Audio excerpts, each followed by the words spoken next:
I didn't realize that I scanned through that signage quite as quick as I did, so I'm going to read some of that while you check out the house itself. It says the High Mountain Hopes.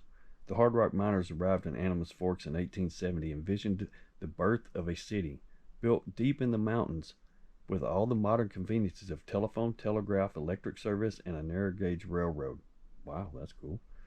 Having established a post office by 1875, commercial establishments, civil buildings, and residential development was on the horizon.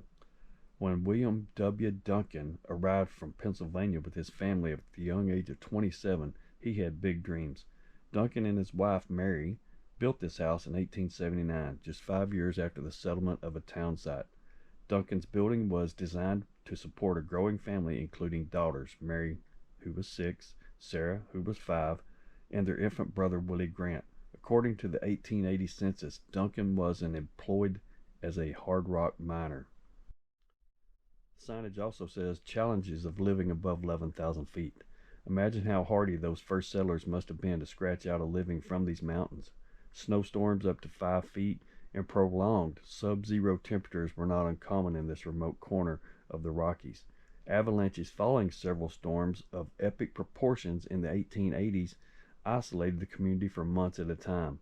It's hard to conceive from the deep resilience and determination of the Duncans would have had to muster to endure and support their family in the darkest days and nights of the San Juan winter.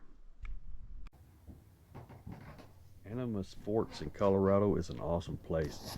Do a little homework, read up on some of the people and what they had to endure.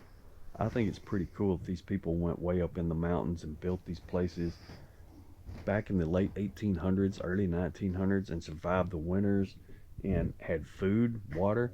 I was shocked to see that they did have the modern conveniences, they called them, of a telephone, a telegraph, electric service, and a narrow gauge railroad.